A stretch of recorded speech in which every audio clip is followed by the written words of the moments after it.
Well, the global music industry has undergone a transformation in the last decade.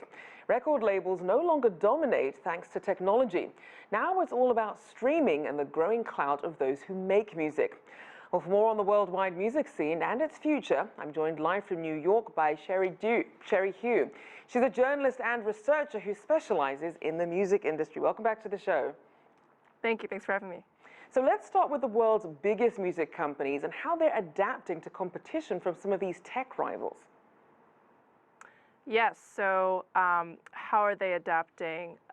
So one really interesting development that's been happening, at least in the US and mostly in Western markets, is the expansion of these music streaming services into podcasting. So one of the biggest pieces of news, I think, this year in music and media is that Spotify has been spending and will be spending around $500 million this year on acquiring podcasts. And interestingly, in spite of music streaming kind of bringing the industry at large back to a state of growth, the actual music streaming model isn't profitable. Spotify has only had one profitable quarter in more than a decade of existence. And so they're also trying to innovate. And so record labels, which specialize in monetizing songs and just music, are really trying to catch up. And so you see basically every major label, Universal, Sony, Warner, trying to invest more in podcasts. And also along with that, they're also diversifying into other types of media, like investing more in documentaries and biopics, investing more in gaming partnerships. And so you're seeing the boundaries among these industries blurring in an interesting way.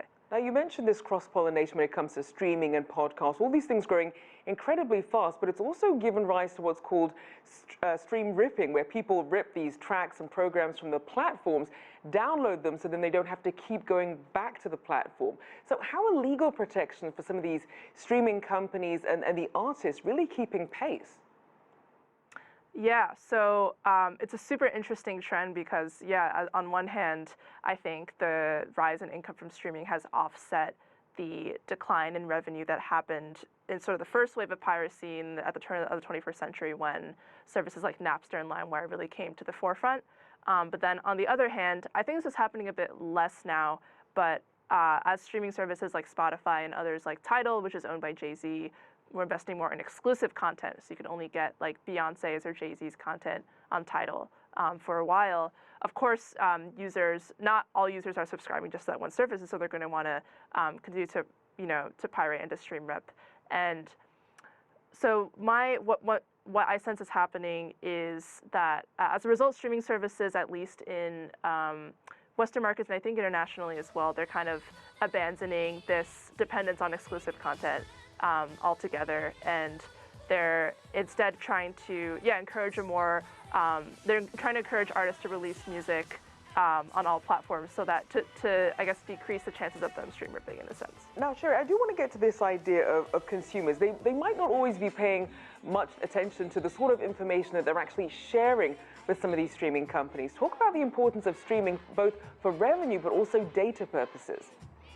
Yeah, that's a super interesting point because I think on one hand, it's Spotify. If you think about a service like Spotify, they're technically not a social network, but they are, I guess, as long as they do have an advertising business, they are trying to gather as much information as they can about consumers that they can bring back to brands. And if you look at reports that they're releasing to these companies, the reports are all about being able to track users' emotions and moods in real time at any given time based on the music that they play. And I think the data and the information that you can extrapolate just from music consumption is a lot more accurate than maybe some people think. And so I think that's kind of definitely a larger privacy issue that a lot of users and a lot of activists, kind of data privacy activists, are speaking out about, especially as Spotify gains a lot more influence globally. And it's not just Spotify, of course, other international streaming companies from Asia have the same concerns. Yeah. And to that point, as we look at Asia, we know that Tencent is China's largest online music company. It's been in talks to buy a stake in Universal. What's the likelihood of a final deal? And what sort of impact would that have domestically in China's industry and in the broader music industry?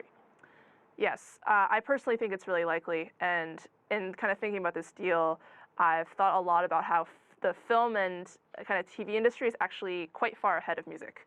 We've had Chinese companies pouring millions of dollars into productions that primarily star, international actors and actresses, but definitely have some Chinese financial backing. And I think we're only really starting to see those practices bleed into music. So I think it's really likely, especially if you think about platforms like TikTok, like the short form video platforms that are owned by Chinese companies, but now do have international influence. And so the notion of a Chinese company buying such a large stake in a Western record label is not really so far-fetched. And in terms of the impact on culture at large, I think China generally, if you think culturally as well as technologically, it's been quite insular in terms of the focus on domestic artists, in the case of music, just like domestic celebrities in general.